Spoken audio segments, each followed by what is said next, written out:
my distinct honor and pleasure to introduce probably, I will say this, one of the most important people in America today, who's on a mission to record a history that needs to be preserved for all time. Because when I knew Ken and worked with him and was his close friend in East Lansing, there was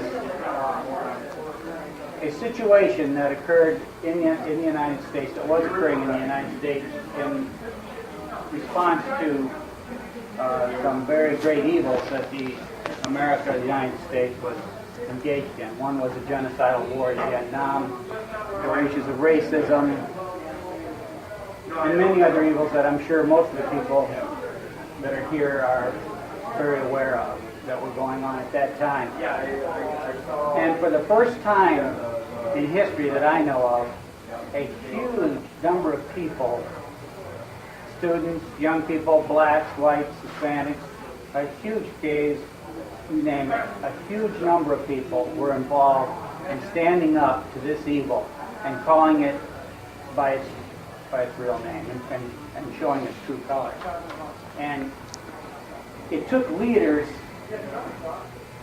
to help us, to help the people bring this challenge to the United States. And Ken Wachsberger was that leader in East Lansing. There was no one who worked harder, who went to more meetings, who traveled more, who was more enthusiastic, who kept the morale up when we were down or arrested or had problems with the law. There was no one who could bring a sense of humor and a sense of optimism to those hard situations and keep us all going. And Ken did that. He had a tremendous ability to write in a way that was very engaging and very winsome. We had a large readership in the Joint Issue, a newspaper that we published. We were circulating about 15,000 issues every time we came out, and or more. And so we had a large readership, and we were able to organize some very important demonstrations in East Lansing, one of which actually shut down a major truck line in the Grand River coming through campus for 3 or 4 days, something that most people had never heard of. You can't even imagine that would be possible to do. So we challenged the Vietnam War, this genocidal war, and this war went on right up into the 70s and didn't end until, I guess, 74, 75, somewhere in there. And the Vietnamese people didn't actually win their war right away after we left, but they did eventually win that war. Ken brought the attention of this community in Lansing and East Lansing strongly on why that war was wrong, what we were doing, and tried to get an anti-war message out, and was very successful in doing so and organizing a lot of people. He knew a lot of people. So it was a pleasure to work with him. It was a pleasure to learn from him. It's been a pleasure to watch him do this very important work that he's doing now, which is writing and preserving the history of this time, a time that's unique in American history. Other historians at other times, like Thucydides and the wars between Persia and the Greeks, someone who knew everyone, wrote it down, got it recorded, now people read it 1,000 years later, 2,000 years later. Well, Ken is doing this too. He's written these insider histories. He has met other people who have written some authentic first-person accounts of what went on, and he's helped to edit these books and collect them and get them together. So this is an incredibly important mission that Ken's involved in. He brings the energy, the enthusiasm, the competence, the humor to this task that he did when we worked with him so strongly against Vietnam, against the Vietnam War, and against the racism that existed in the country at that time. So it's my distinct pleasure and honor to bring or to introduce one of the greats, in my opinion, of the anti-war movement, and perhaps an unsung hero, but it won't always be that way, I guarantee you, Ken Wachsberger.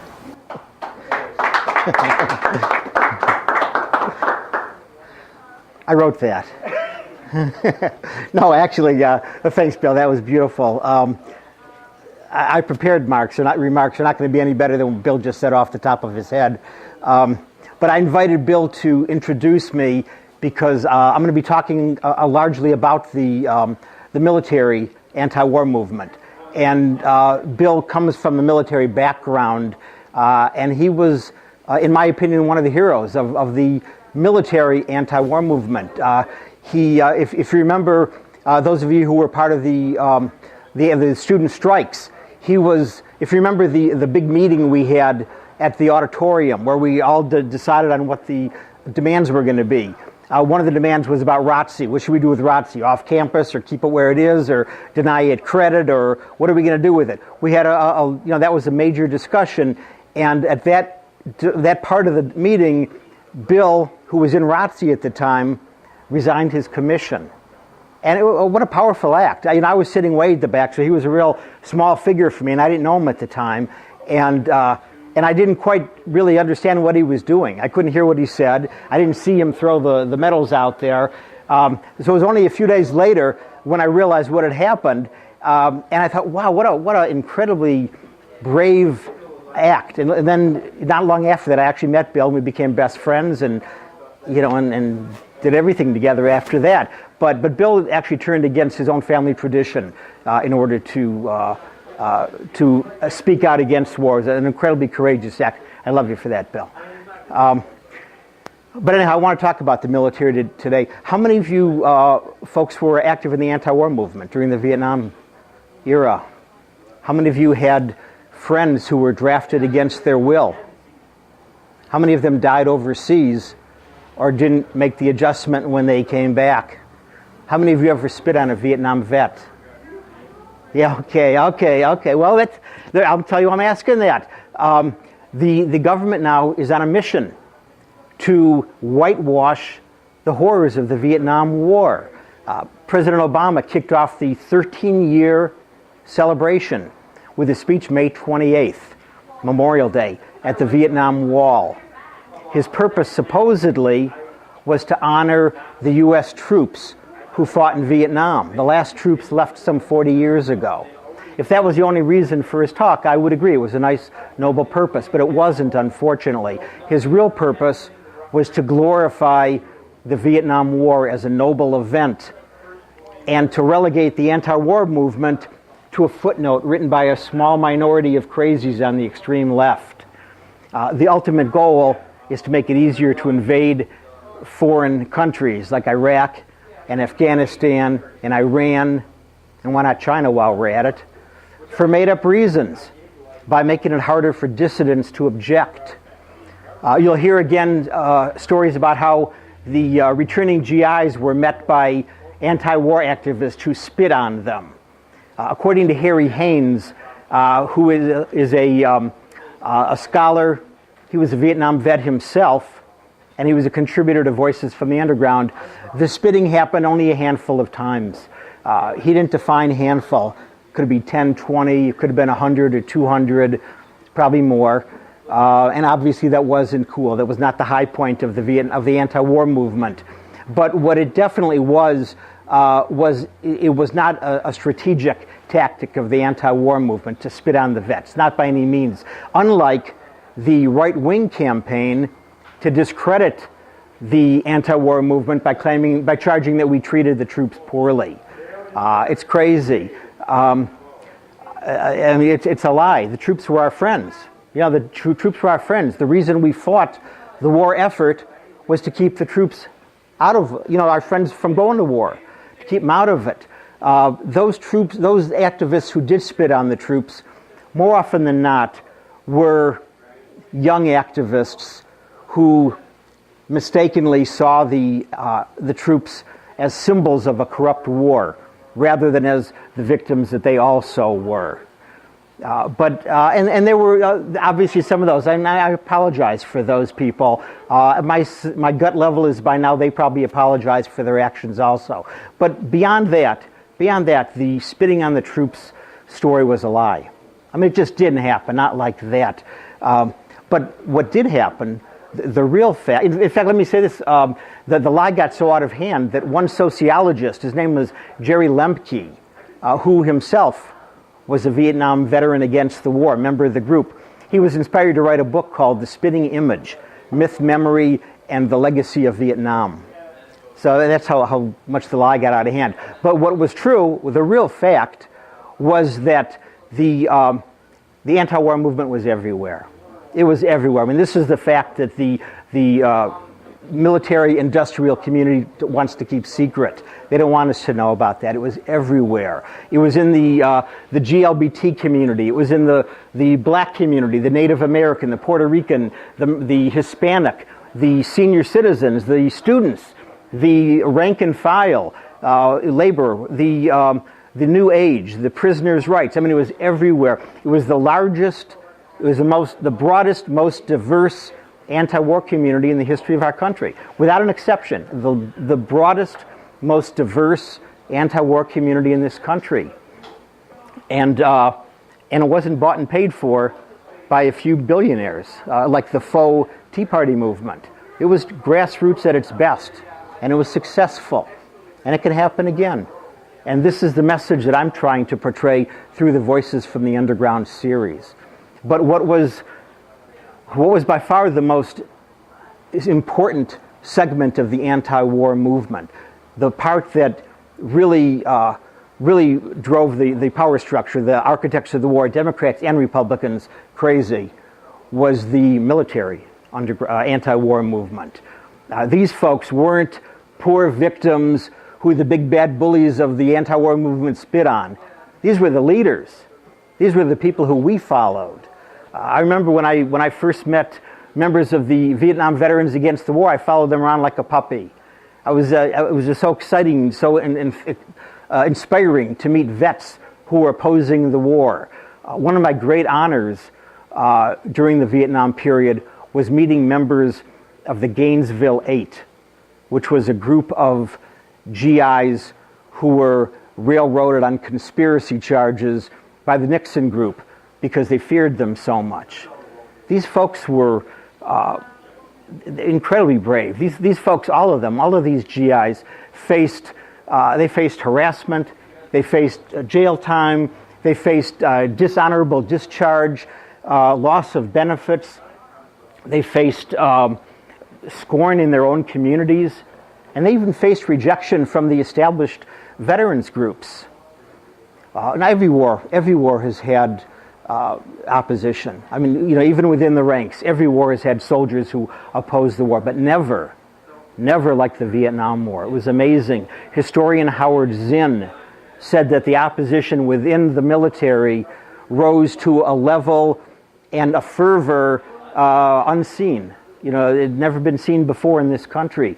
A study that was published during the war said that the morale, discipline, and battle worthiness, that was a quote, the morale, discipline, and battle worthiness was lower than it ever had been, ever before in any war.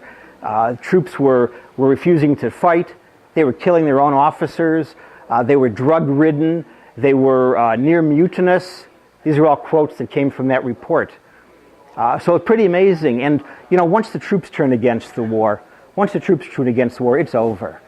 It's not going to go anywhere. No amount of increase in bombing, no troop buildup is going to turn that around. It's just not going to happen. And this is what happened here. The troops turned against the war was over. It was just a matter of time before the government finally realized it and pulled out. But the war was over at that time. But so talking about the heroes of the war, I want to mention. Oh, hold on here. What are we going here? Oh, okay. It's a technology here. Talking about the heroes of the war, I want to talk about the cowards of the war. The cowards of the war were those citizens of draft age who avoided the war and then went about building their careers, including starting new wars. Okay, can maybe say Dick Cheney? Okay, Dick Cheney, what an example. He had five deferments, and he was quoted in the Washington Post as saying, anybody remember the quote? See, I had other priorities. Yeah, let them go and die. I've got other priorities. This is what he said. This is our Vice President of the United States. And then what did he do? He went and started the Iraq War on a lie. So this is Dick Cheney. You know, it's funny. You know how when you do a Google search, you type in the phrase, and before you get to the end of the phrase, sometimes if it's a long phrase, a drop-down menu will show up, and it'll reveal 4 or 5 other potential options, you know, of the complete phrase, and you just pick one of them. When I was writing the above thoughts about the number of deferments and the quote, I wanted to make sure I had it accurately, accurately done. So I did a Google search, and I typed in how many deferments did, and that was as far as I got. Drop-down menu appeared, and it revealed 4 options: Dick Cheney have, Dick Cheney get, Cheney have, and Cheney get. Those are the 4 options. Obviously, someone else knows what a coward is too. I mentioned Harry Haynes earlier. Harry, one of the heroes, you know, a veteran himself who went against the war. I met Harry sometime in the early 80s, maybe 1980, 1981, at a Vietnam conference. Actually, I didn't meet him personally. We were both speakers there. But I, you know, being the pack rat that I am, I saved the program. So years later, when I was doing research on for the first edition of Voices from the Underground, I came across the program, and I saw that Harry had spoken about the military underground press, which was the subject of his dissertation. So I tracked him down, and I'm real honored that the lead story in this book, Insider Histories Part 2, is Harry's story about his experiences with Aboveground, which was a paper put out by GIs in Fort Carson, Colorado. But in addition to sending me his story, he sent me a list of some 200 underground papers that were put out by members by military, either published by members of the military or directed to them.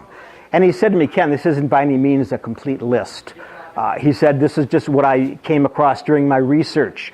But he said, "You know, would you want to publish it?" Well, I thought about it for about a quarter of a second. And I said, "Are you kidding? Are you kidding? I mean, a list of 200 underground papers from the military. It wasn't everything, but what a powerful statement. What a powerful statement of anti-war feelings within the military." And so we published it. You know, it was a big part of his story. It was an appendix to his original story. This edition now, in this book, that list has more than doubled now. We now have approximately 500 underground papers published by or directed to members of the military, thanks to an appendix to Harry's appendix, written by James Lewis, who is, without a doubt, the world's expert on the military underground press. You remember the movie documentary Sir, No Sir? Anybody familiar with that one?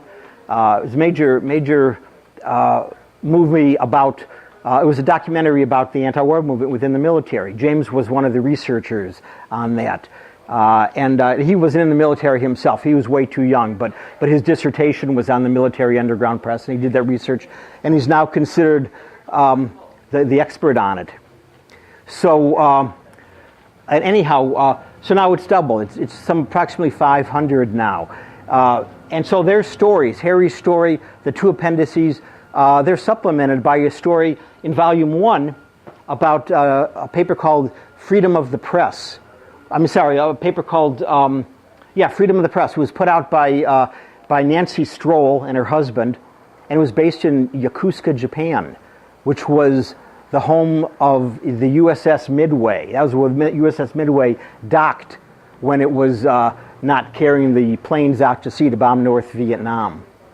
So it was an incredible movement of the GIs against the war. And so what I want to do, I want to conclude now and say that when you hear the makers of perpetual war, the supporters of perpetual war, saying support the troops, you want to remember that there's only one way to support the troops. And it's not with flag waving, it's not with parades, and it's certainly not with increasing the military budget. It's with pulling the troops out, getting them home away from foreign entanglements, or not sending them there in the first place. That was a lesson that we learned in the Vietnam War, and it's still a good lesson today. Support the troops. Thank you.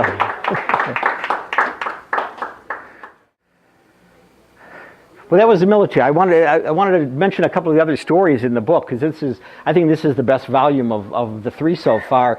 One of the pieces is about the Black Panther newspaper.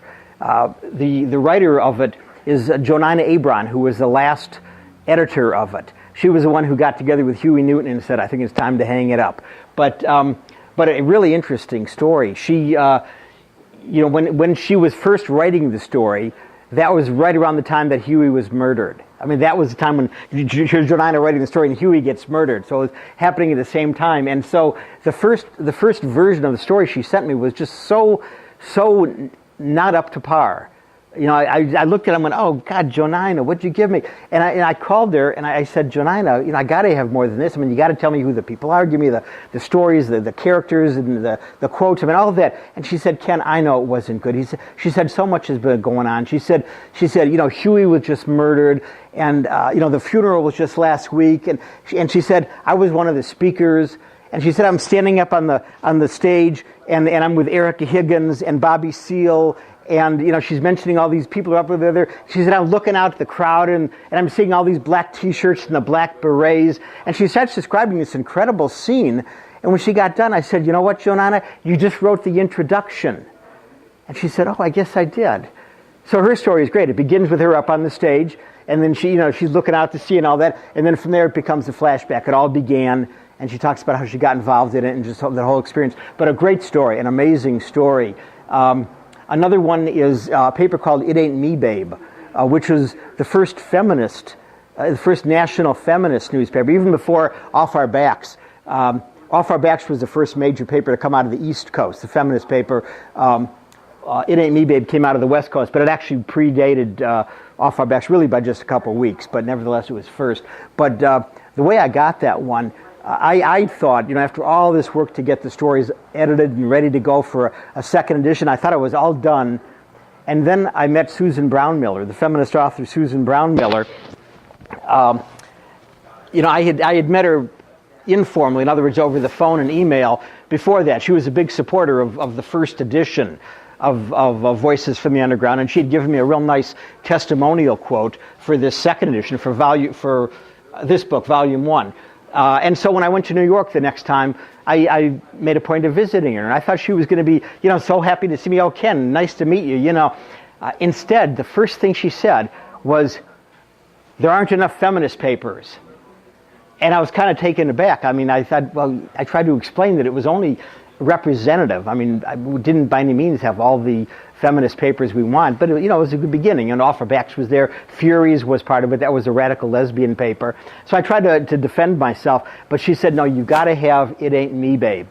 And the reason she was so adamant is because, if you know Susan Brownmiller, you know that the first major book that she did was called Against Our Will. And it was a book about that defined rape as a feminist issue, and it was what put her on the map as a famous author. Well, she had gotten the idea to do this from an article that she had read in this paper, It Ain't Me, Babe, where one of the people had interviewed this woman who had been raped and told the story about what happened. And so Susan read this as part of a consciousness raising group, and she got inspired to write this book. So she said, "You got to have It Ain't Me, Babe," and she turned me on to the people there, and so here, the whole rest of the book was just about ready to go, and I ended up doing a whole new story. But it's a great story. It's really an interesting story. Another paper is, Palante was a paper, if you remember, a group called the Young Lords, which is a Puerto Rican group out of New York. It's one of the stories in here, really interesting. Fifth Estate, since we're all Michiganders, Fifth Estate is the longest running underground paper. I mean, it was started in 1965, I think, and it's still around. I mean, it's still around. In fact, Volume 3 is reviewed in the current issue of it. But so that's in here. Great story. It's a great issue. The Madison papers are in here. Madison, Wisconsin. That was really the hotbed in the Midwest for the anti-war movement. Madison. So a good story by Tim Wong in that one. Anyhow, it's a great issue. Hope you'll take a look at it.